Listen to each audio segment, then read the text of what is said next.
Hey friends, I'm Daniel Nesbitt, and this is Designing a Sans Serif in Glyphs. If you didn't catch the last episode, you missed out on actually quite a bit of progress. So originally when I started out, I had the capital O and H, and I had the lowercase n and O, and as you can see on your screen, we've obviously extended that alphabet out a little bit. Now, in that time that I've been staring at this between episodes, I've really been thinking more about the width of this, particularly the width of the lowercase. And while I do like the shapes that I'm getting here, I have this hunch or this feeling that things are still a bit too wide for my liking, and I think this could go down just a little bit more. So I hate to kick off the episode on such a boring note, but I really want to make this a tiny bit narrower, and I don't think I need to do much. I'm only going to do, I think my clicks here are just 20 points narrower. It's not a ton. It's not that I'm sitting here making this drastic change, but I think I'm going to like how this feels better moving forward. So really quickly, since we don't have a whole lot that I've done here, I'm just going to go ahead and I'm going to attempt to very quickly, if that's a thing. Today I did. Sometimes I don't catch these things. But I'm just going to very quickly here just go through and just kind of tighten things up a little bit. Now the M in this case is going to be quite a bit narrower. I think I got the N. So I'm going to jump in, just quickly do the U here. And as I've said before in many other episodes, and if you've watched a bit of my other things now, you'll know the drill here that I am going to go back at some point and clean a lot of these shapes up more. But I think for now,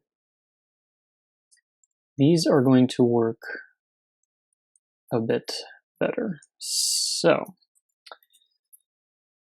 and I honestly, I think the O is going to be fine here. That really didn't bother me as much as it was the H's there. I can't quite spell home yet. No E. So I think that's going to be at least be a good starting point for now. It was just one of those tiny things, and perhaps you run into this as well, where you start working on something, you walk away from it for a little bit, and then you come back and it's not doing it for you. That's pretty much exactly what happened to me with this. So for today, jumping into things that actually are going to be more exciting to watch, I just wanted to get a quick start on getting a few more uppercase characters taken care of here. Now, obviously, there's simple ones like the I and the L. So I'm going to go through and I'm going to very quickly get a lot of these taken care of. And I'm not really doing anything outrageous or specific or anything like that. I'm just reusing shapes. That's literally all it's going to be. My goal here, as I'm building some of these letters out, as you see, I've got the L and the H here. Now, technically, the H is going to be wider. If I copy and paste this over here, it's going to be a tad wider. But what I'm looking for really is that it just looks the same width. That's name of the game here. And I was doing this last time with some of the other lowercase shapes. I really don't need everything to be spot on perfect at this moment.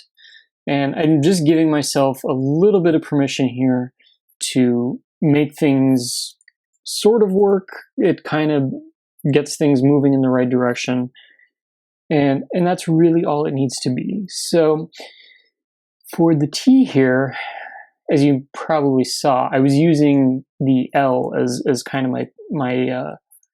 my thing to kind of put this together and make this work. But as you noticed, it did look a little bit on the narrower side. So we're going to widen it out a little bit. I believe that'll take care of that. So now when I drop those two sides away, yeah, it looks like it fits a little bit better. And that's really the fun part for me about designing type, is just how easy it is to jump in and make a lot of these, what seems like very quick changes or adjustments to things.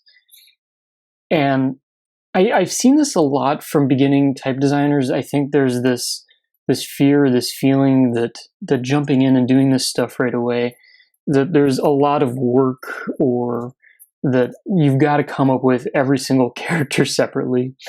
And I get that can be the case to a point, but one of the things that I have really started to love about type design, the more I've understood it, is how much you can just reuse stuff. If you get going with a shape or a style that you like, it's very easy to sit and apply that to other letters. And it's not always a situation where it's going to be the exact shape mathematically or anything like that, but it's going to be close enough. So like in this case, one of the things, as we get into the subject of close enough, you'll notice here that I'm adjusting the spacing. I'm just using a circle because it's just what I had handy here. But my goal here is that I want to keep this upper space in the uppercase E here a little bit larger than the lowercase. And I'm just doing this to something that looks good. The other thing that I'm doing, and I'll copy this over here so you can see a little bit easier, but you'll notice that the gap at the bottom here is smaller than the one at the top, and then obviously the one in the middle here is quite a bit bigger. And these are just optical adjustments, alignments. I've said before that I think really to be a good type designer, you almost have to be a good illusionist. You really have to think about how people perceive things. For so long, I expected type design to be this mechanical process. And truthfully, it's really not. It's very much doing things and just hoping it works right or looks right. And that's really all my goal is in this whole thing. So we're already a couple minutes into the episode, and you can see how easy it was. And really all I've just been basing this off of was the capital H. So we got the capital I, L, E, F, and T done. And that really takes care of a lot of those styles of letters. One I'm going to jump in on next is the N. And again, you're probably not going to see any surprises here. But the one thing that I do want to keep in mind, I guess I should back up a little bit. So up to this point, my vertical strokes here have been downstrokes. And typically when you're designing a downstroke, you're designing it a little bit heavier. Our hands tend to be a little bit heavier in that downstroke than when you're going on an upstroke. Now, as I get to the N, unlike the H where we've got downstroke, downstroke, and then left to right stroke here, typically how you would do the N, we have, what we're going to run into, I should say, is that we're going to go up, then down, then up. So if I want, and I may actually give this a shot here, I'm going to make this a tiny bit smaller. I'm actually going to resize it going this way, so that way I keep my outer bearings. I'm just going to bump it down to 80. I don't think it needs, because I believe, let's see here. Yeah, my vertical, or I should say my horizontal strokes are 70 tall. So I don't want to make it too close to that. I do want to keep some difference there. And I think 80 might work fine. Now for moving this down, this is where I'm probably going to go back to that 85. So try and get that size right. Of course, all my snapping doesn't want to behave today, but what are you going to do? So we're just going to, or at least I'm just going to try and center this up the best I can. So that's 85 wide. And what I'm going to do with this, once I get going in the right direction, I'm just going to try and loosely guess what this angle is. This is very much going to be a close enough kind of scenario. And I'm going to do this a little bit differently than I did the Z last time, if you're watching last time, because there was a good amount of back and forth there, which is fine. There's nothing that's wrong with that per se, but it does get to be a little bit futzy, if you will, trying to go back and forth determining where these lines are going to bisect. So I'm going to do something like that, and then for the time being, I'm just going to pull this dot off to the side. I'm going to do my best here to try and keep that in the same track. And this is one thing that I love about glyphs, if you're not used to this, is as I'm dragging, unlike something like Illustrator or Affinity Designer, at least to my knowledge with either one of these programs, is oftentimes they do a 15 or maybe it's a 30-degree angle or something like that. Can't math. But they lock you into some pretty specific things. And one thing I love about this is probably, I don't know, a 60-degree angle. But when I started dragging, it figured out that I wanted to keep going in that direction and automatically sets up some guidelines there, which can be really helpful. So that's just one nice little trick to keep in mind. Now, granted, in my little world here, that it's not gonna be a 60-degree angle here that we're gonna need. It's gonna be some other goofy angle, of course. And this is where I probably get a little bit frustrated trying to figure out my angles. This does seem close, so I can get it lined up in one spot, and it's not going to quite line up in the other. But I'm going to give myself permission just to do that. So I'm not using my rotate function here, I'm just kind of pushing that into place. And then we're just going to line up some points here. Kind of use some of these things to our advantage that I was just talking about. It's always easy when points snap, but I really like this line feature. So there we go. Now, if I pull this back in, I know I'm going to be off. I'd actually be surprised if, well, actually, I kind of surprised myself here. So it looks good in that spot. Now, one thing I am going to triple check. I'm going to drag this up. I'll just go there. So I'm not going to get it perfect because I know this is snapping to a grid that I have underneath here, and that's fine. But that at least tells me that this is probably a pretty parallel block here. So I do know too that one thing we'll have to come in and clean up on these is these interior spaces here. Again, I think I've talked about this before, where you get a lot of weight in these areas where it actually looks like you were using a thicker pen or a thicker stroke or something like that. And especially when you get to smaller sizes, as I zoom out, it may draw your eye closer to that. Another thing to keep in mind as well, depending on how this is printed, is that's also the opportunity for ink to get up in there.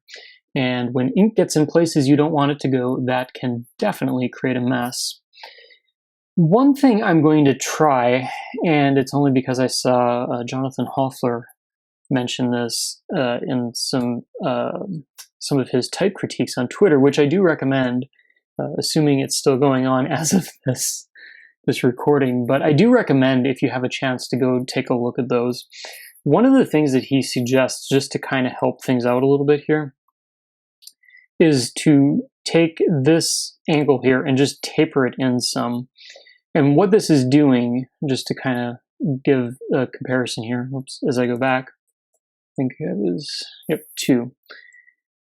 We've got this space here where it starts to feel pretty thick, versus this space up here where you can kind of thin it out a little bit. This was some really helpful advice, just because this is, I think, something that people don't always think about necessarily. But there's good tricks like this, and to be honest with you, I kind of appreciate when I see this stuff. Sometimes it works, sometimes it doesn't, and who knows, I may end up throwing this away, but it's just a fun way just to give the character, or give the typeface some character. And especially at lower resolutions now, you can see even when I zoom out this far, this isn't the exact smallest size that I'm anticipating this to be, but you can already see that what I did kind of falls away, and it looks like a more even weight there on each of the corners of the N. So I may leave that, especially for smaller sizes. I really think that actually works pretty well. So if you get any tricks from watching these videos, and I hope you do pick up on them. That's one of them. Is there's things like that you can do that can really help make your font just look a little bit more amazing without trying that much. Now, back in the real world on this, I know that for me, the M is actually one of those tricky ones. I have certainly drawn a number of them, and they don't always turn out the way I want. Now, with this one, we're going to be going up, down, down. So the stroke on this side is actually going to go back to 85. This one's fine because this one's at 80.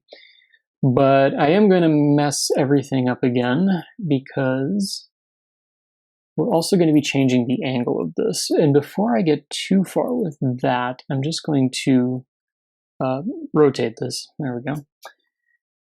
So one of the things that I need to determine with the M here is how I want the apex, or whatever the opposite of apex is. I guess it's going the opposite direction. But where do I want this point of the M to land? Now, it does look kind of cool, in my opinion, if it goes all the way to the bottom, and that's certainly an option. I'm going to actually, as weird as it looks, throw a copy of the M over there. That could look cool, and I'm not opposed to that. The other way that I could go about this, let's see, which way did I go? Well, the two ways. It could either go above here or it could go below. And there's pros and cons to each, and I know that a lot of typefaces tend to pull that towards the bottom.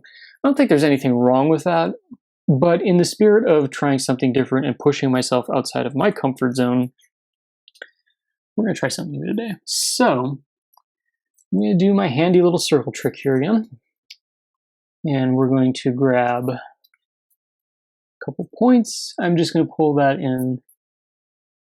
That looks about right. So 80 here, 85 for the purple. This pink line is back to 80, and then down for 85 again. So again, this isn't going to look, you're not going to notice a whole lot going on here, but it's going to make a difference, I promise.